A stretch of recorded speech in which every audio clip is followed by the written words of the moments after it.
Beneficiários Unimed Campo Grande, em especial as mulheres que recentemente receberam uma notícia especial trazendo uma novidade preciosa. Vou ser mãe, estou gestante. Diante dessa novidade, muitas estarão alcançando a realização de um sonho. Outras, talvez diante de uma surpresa, de algo que não estava previsto nem planejado.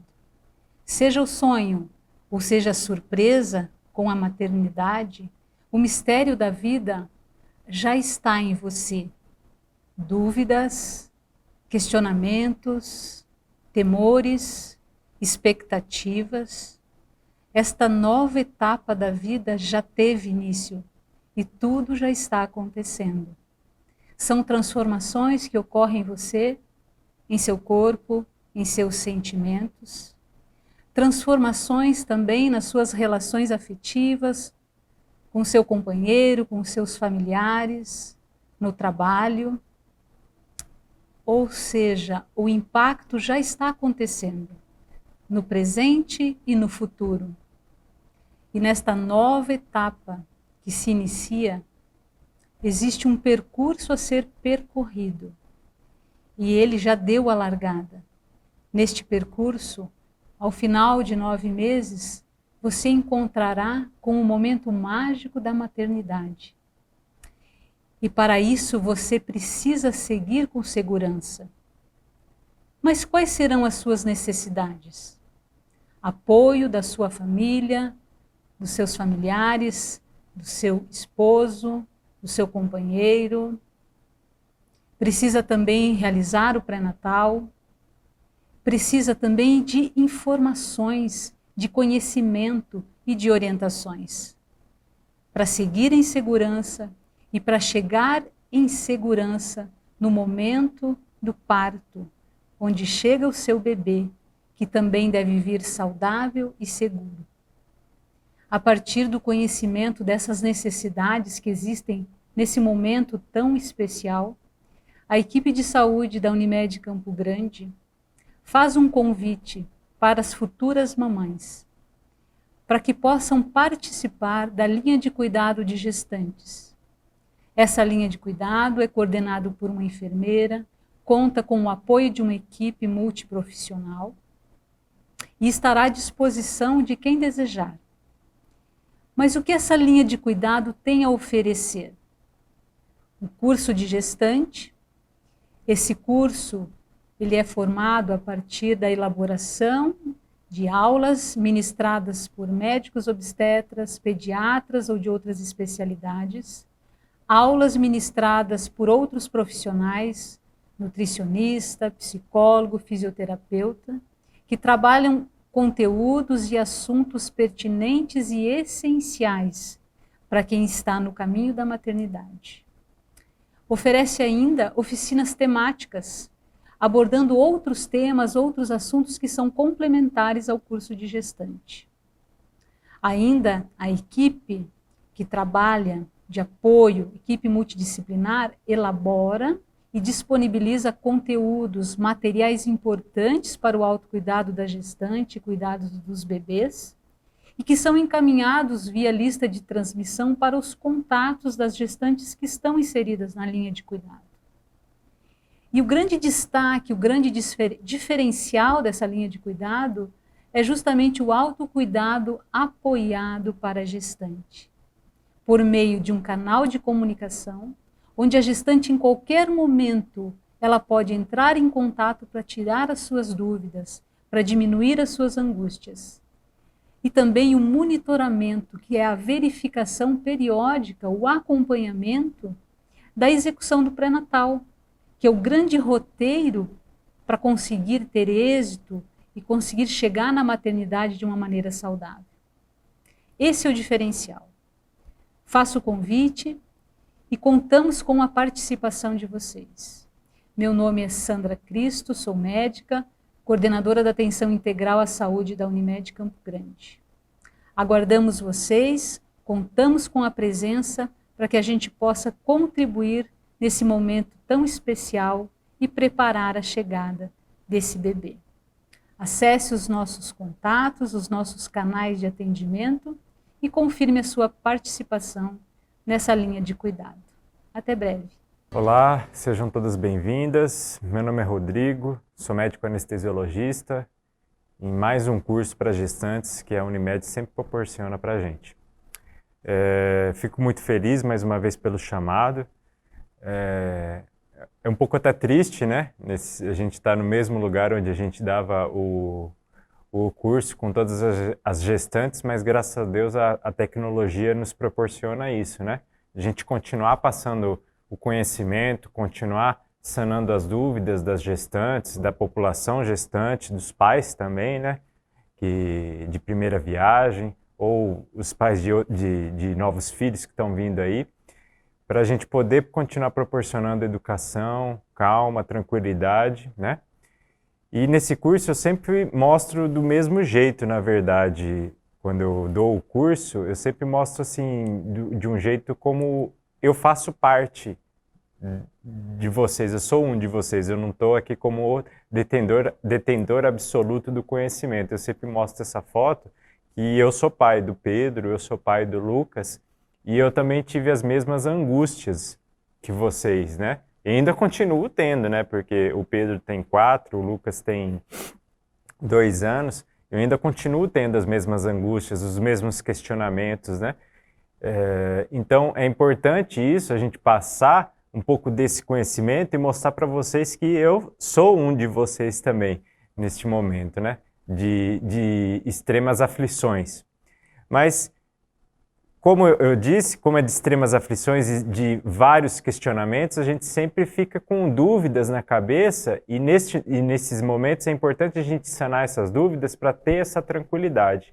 Então, a forma como eu dou essa aula, ela é de perguntas, são as perguntas mais usuais, as perguntas assim mais constantes que a gente tem na população gestante para poder sanar elas de um jeito mais fácil, né?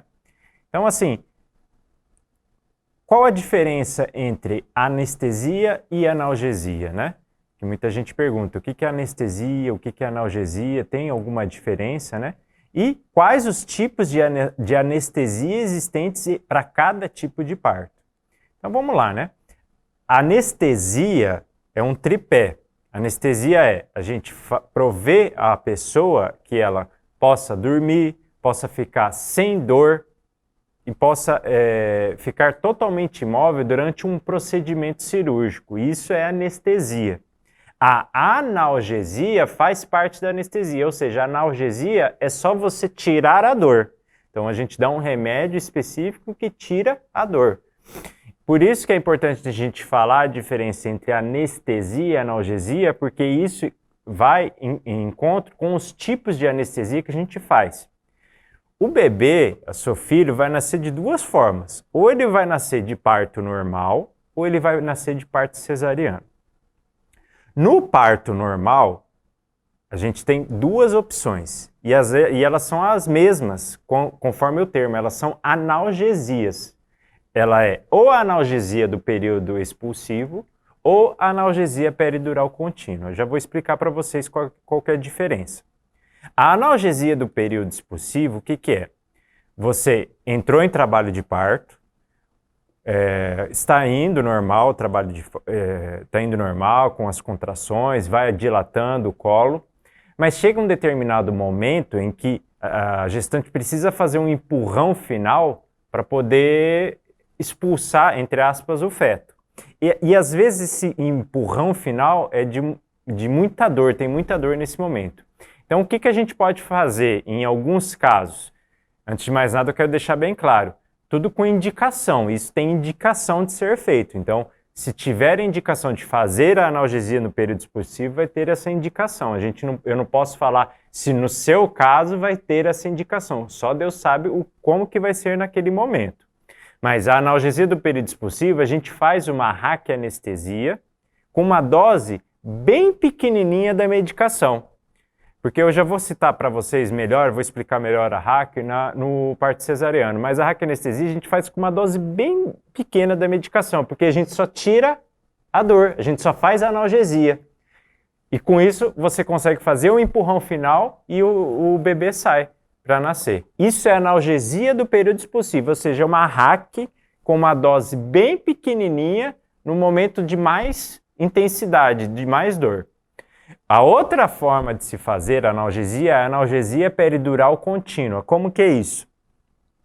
Antes, bem no começo do trabalho de parto, a gente pega e coloca e insere um catéter de peridural. Como que é isso? A gente faz uma anestesia local nas costas e insere um catéter bem fininho lá na saída da saída dos nervos da coluna, onde irradiam para a região da pelve. E a gente deixa esse catéter ali, ele fica grudado aqui nas costas com uma saidinha aqui. E a gente vai injetando medicação para a dor, conforme o trabalho de parto vai indo. O trabalho de parto ele não para, você precisa continuar fazendo esforço, indo na bola, andando, fazendo com que o bebê desça e ele nasça. Mas às vezes quando você sente muita dor, a gente pode fazer um pouco de medicação e essa medicação alivia um pouco para continuar o trabalho de parto normal. Então, no trabalho de parto normal, a gente tem as duas alternativas e ambas são de analgesia. A gente só tira a dor. A pessoa não fica imóvel, não fica parada.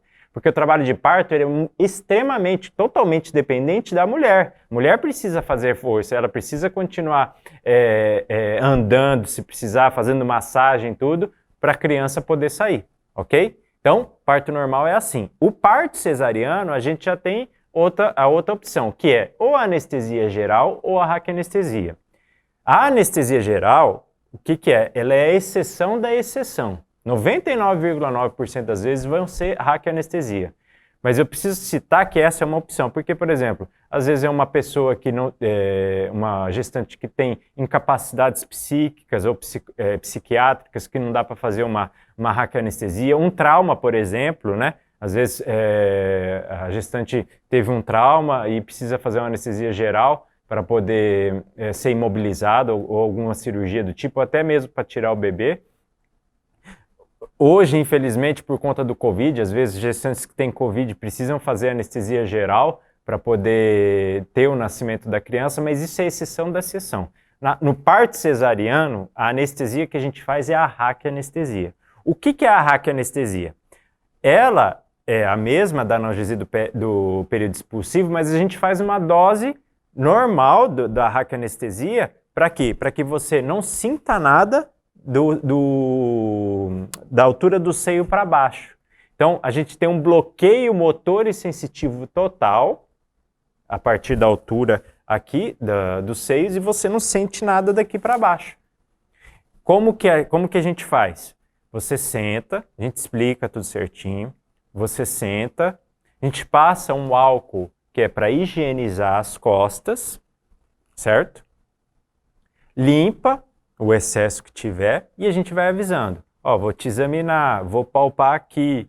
E com uma agulha bem fininha mesmo, a gente faz uma punção, que é uma picadinha de formiga, e injeta a medicação. No que injetou a medicação, você vai deitar já.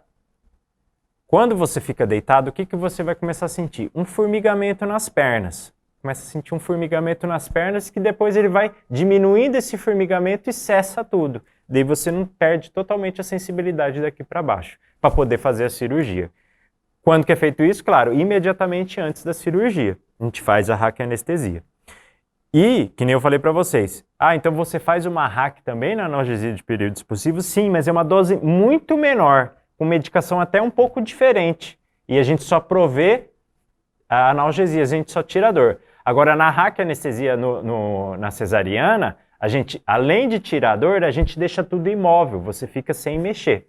Quanto tempo dura mais ou menos a raquianestesia para cesariana? De 2, no máximo do máximo são 3 horas de duração, você já começa a sentir, daí volta ao que você sentia, começa a formigar as pernas de novo, e daí você já está mexendo e acabou, ok? Então, essa é a diferença. Esses são os tipos de anestesia que a gente provê no momento do nascimento do seu filho, tá? Continuando. Tem uma figura que eu sempre mostro, né, que é a diferença entre a raquianestesia e a peridural, mais ou menos. A diferença entre a raquianestesia e a peridural é o local de injeção do medicamento, que é o anestésico local, né?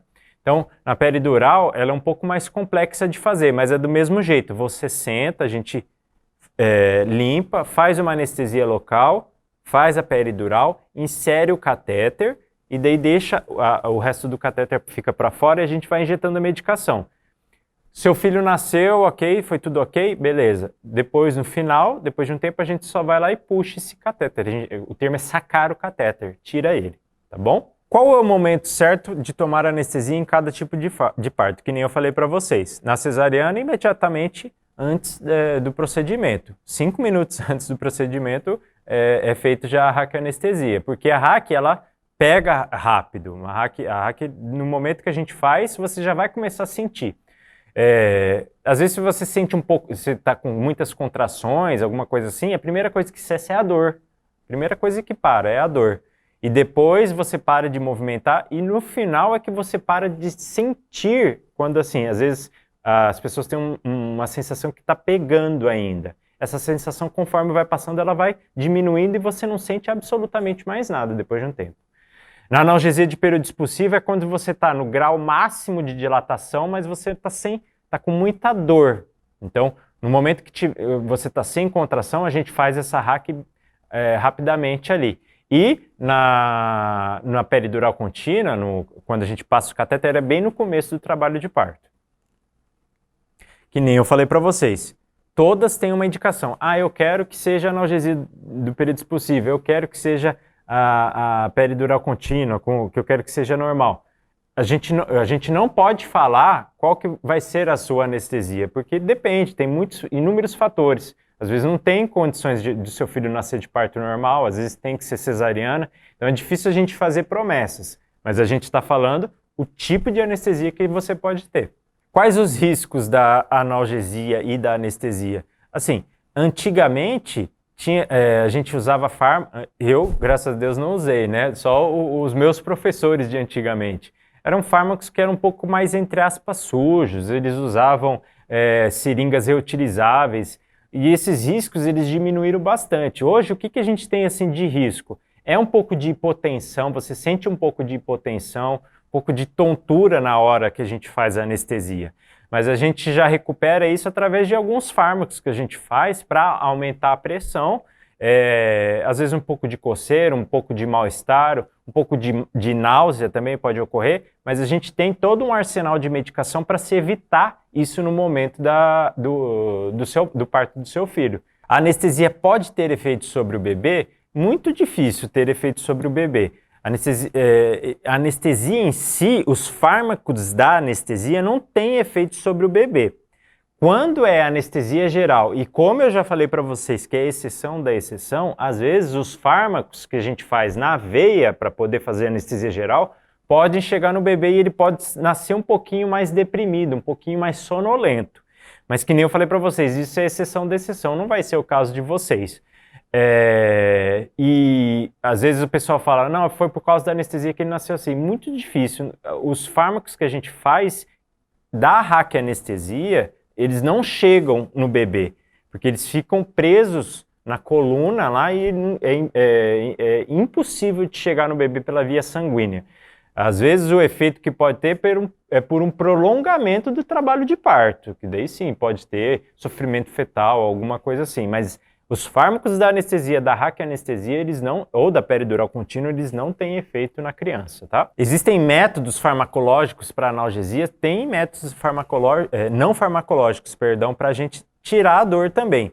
Só que qual que é o segredo desses métodos não farmacológicos?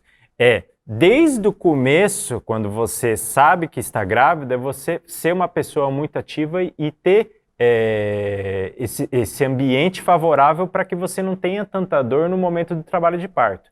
Quem provê muito isso? As doulas, por exemplo, elas têm trabalhos muito legais com a bola, com trabalhos de exercícios de pelve para você não ter tanta dor no momento do parto. Hidroterapia, se você é uma pessoa ativa você faz exercícios físicos, você é uma corredora, faz exercícios físicos, musculação, é interessante isso ser continuado durante o trabalho, durante a sua gestação, claro, bem observada, né? Com pessoas que entendem disso. Você continuar fazendo musculação, continuar fazendo atividades físicas, que isso atenua a sua dor no momento do trabalho de parto, seja ele normal ou cesariano.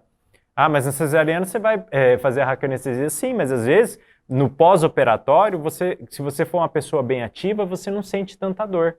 Então, a dor, ela já está provada que pessoas que ficam mais paradas, que ficam mais receosas, elas sentem mais dor do que pessoas que são mais ativas, ok? Quais são os efeitos no pós-parto, né? Os efeitos, assim, no pós-parto imediato, quando você já está na sala de recuperação pós-anestésica. Algumas vezes você pode sentir tremores, é normal acontecer.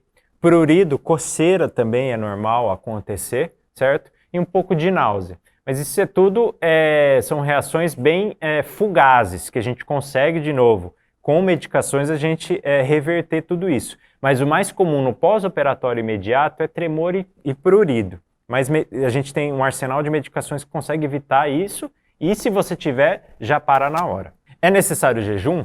Bem, o que acontece hoje em dia? Tem muita cesariana hoje, é muito comum ter mais cesariana do que parto normal. E claro, é muito mais cômodo para a mulher, para a mãe, a cesariana. Não posso falar que é melhor, mas é mais cômodo. E a gente considera que, como nesses momentos que a cesariana ela é eletiva, entre aspas, é melhor para a mãe ela já ir em jejum para fazer o procedimento, ela ir sem comer nada. Então, às vezes algum dia de manhã, no final da tarde, não importa o horário. É bom ficar de jejum. Ah, não estou de jejum. Não é. Isso também não implica não fazer o parto ou alguma coisa assim. Pode ser feito de qualquer maneira. Mas se por algum acaso tiver a possibilidade de estar em jejum, é melhor, ok? Quando eu estava aqui, né, quando eu era presencial o curso, sempre tinha um questionamento das trombofilias, das gestantes que usavam Clexane. Eu até coloquei num dos slides da aula, né? Qual que é a recomendação? Desse aspecto, a gente sempre fala assim, quando vai fazer algum procedimento cirúrgico, a gente faz 12 horas após a injeção do Clexane, e a gente pode repetir o Clexane, ou Clexane, seja qual for, a heparina, qual for ela, 4 horas depois do procedimento, né? Ah, mas eu estou nesse intervalo de tempo, doutor, meu filho vai nascer nesse intervalo de tempo, alguma coisa assim. Isso daí não é impeditivo de nascer a criança, a gente só estabelece isso na literatura, que a gente só faz o procedimento 12 horas depois que faz o Clexane. Mas se tiver nessa janela, isso não é impeditivo, mas claro que é melhor, como a história do jejum, né? Por que tantas mulheres têm medo de anestesia e esse medo se justifica? O que acontece, e infelizmente ainda o que acontece muito é o seguinte, a tia, da prima, da irmã, da filha, da sogra, do pai, da irmã, que tem um papagaio, da vizinha, do tio, de uma pessoa que mora lá no Cafundó do Judas, falou que ela ficou paraplégica depois que ela fez a anestesia. Sempre são essas histórias, e isso não é justificável. Essas histórias existem porque antigamente os fármacos eles eram, entre aspas, sujos. Eles eram fármacos muito alergênicos também. Outra coisa que eu já citei para vocês, as agulhas de raquianestesia, elas eram reutilizáveis. Eram agulhas grossíssimas e elas eram utilizadas várias e várias vezes. Então a chance de dar complicações com essa receita de bolo era altíssima antigamente. Hoje não. Nossos fármacos eles são muito hipoalergênicos. A chance de ter alergias é quase zero hoje com os fármacos da raquianestesia, com os anestésicos locais. As agulhas que a gente usa para fazer a raquianestesia peridural, os próprios catéteres, são todos de uso único. Todos são jogados fora logo depois do procedimento, todos são descartáveis. Então, assim, claro, o nosso arsenal tecnológico no momento de qualquer cirurgia, seja ela do parto ou qualquer outra cirurgia, a gente tem um arsenal tecnológico infinitamente maior do que no passado. A nossa proteção, exatamente isso agora que a gente está fazendo agora, é uma proteção também, que a gente dá educação para você, justamente para mostrar que esse medo não é mais justificável. Não precisa mais ter medo da anestesia, não precisa mais ter medo do anestesista. É muito comum no consultório de avaliação pré-anestésica a pessoa chegar e falar que ela não tem medo da cirurgia, mas ela tem medo da anestesia, justamente por causa desses contos, dessas lendas urbanas. Mas antigamente era um cenário de guerra por conta desse quadro. Hoje a gente tem um arsenal de fármacos, de medicações, de equipamentos que nos impedem de a gente ter problemas graves. Na apresentação tem um ponto de interrogação que era muito legal, que era o momento das dúvidas, né? A gente sempre era interessante que a gente sempre sanava todas as dúvidas, a gente tinha dúvidas de todos os tipos e era muito interessante isso. Mas como a gente não tem essa possibilidade, eu estou deixando todas as minhas redes sociais para vocês. Eu tenho no Instagram, no Facebook, o telefone do meu consultório está à disposição de vocês também. Podem ligar, podem marcar uma consulta comigo, só para tirar dúvidas, para poder explicar qualquer coisa sobre anestesia. A gente está à disposição, tá bom? E queria agradecer mais uma vez à Unimed por estar me chamando aqui. Eu acho muito legal, adoro dar aula, adoro poder explicar para o público leigo, né, que não é um bicho de 7 cabeças isso daqui. Poder prover educação, né, e poder mostrar para vocês que eu sou um de vocês, né. Aqui tem uma foto minha com a minha filha e com meus filhos, né, que essas angústias, esses medos eu também passei. E é uma descoberta diária, né? É uma rotina diária, uma descoberta diária, é um aprendizado diário, tudo isso, tá bom? Contem comigo, estou à disposição e, se Deus quiser, futuramente que isso seja presencial, ok? Muito obrigado. Tchau. O nosso objetivo é que você tenha conhecimento e autonomia neste processo e se sinta confiante em tudo que está por vir. Obrigada e até logo!